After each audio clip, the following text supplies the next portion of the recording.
പണ്ട് സ്കൂൾ പഠിക്കണമെന്നൊക്കെ നമ്മൾ ഗ്യാങ്ങിൽ ആരുടെയെങ്കിലുമൊക്കെ ഒരു ബർത്ത്ഡേ ഉണ്ടാകുമ്പോൾ നമ്മൾ ടീമായിട്ടോ അല്ലെങ്കിൽ സിംഗിൾ ഒറ്റക്കായിട്ടോ ഗിഫ്റ്റ് കൊടുക്കും. ചെറിയ മിഠായിയോ അല്ലെങ്കിൽ മോതിരോ ചെറിയ മാലയോ അങ്ങനെയൊക്കെ എന്തെങ്കിലും കേട്ടോ. പക്ഷേ എനിക്ക് ഏറ്റവും ഇഷ്ടം എൻ്റെ ഫ്രണ്ട്സ് എനിക്ക് വേണ്ടിയിട്ട് എന്തെങ്കിലുമൊക്കെ ഉണ്ടാക്കി തരുമ്പോഴായിരുന്നു. അങ്ങനെ എനിക്ക് 6ാം ക്ലാസ് പഠിക്കുമ്പോൾ ന്യൂ ഇയറിന് എൻ്റെ ഒരു ഫ്രണ്ട് എനിക്ക് വേണ്ടിയിട്ട് ന്യൂ ഇയർ കാർഡ് ഗിഫ്റ്റ്, അതും ഓളെ കൈ കൊണ്ട് എനിക്ക് വേണ്ടി ഉണ്ടാക്കിയതാണെന്ന് പറഞ്ഞപ്പോൾ അതിലേറെ സ്പെഷ്യൽ ആയിരുന്നു.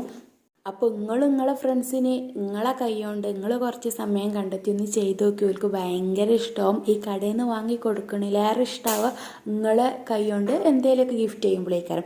ഇത് ഞാൻ ആർക്കും വേണ്ടിയിട്ട് ഉണ്ടാക്കുന്ന ഗിഫ്റ്റല്ല, ഗ്രീറ്റിങ്സ് അല്ല. ഇത് ഞാൻ എനിക്ക് വേണ്ടി ഞാൻ തന്നെ ഉണ്ടാക്കണ എൻ്റെ ബർത്ത്ഡേക്ക് ഉണ്ടാക്കുന്ന ഒരു ഗ്രീറ്റിംഗ് കാർഡാണ്. അപ്പോൾ ഇതുപോലെ നിങ്ങളൊന്ന് ട്രൈ ചെയ്ത് നോക്കി. നിങ്ങളെ ഫ്രണ്ട്സിനോ നിങ്ങളെ വേണ്ടപ്പെട്ടവർക്കും ഒന്ന് ഓൾക്ക് തീർച്ചയായിട്ടും ഇഷ്ടപ്പെടും. ഓൾക്ക്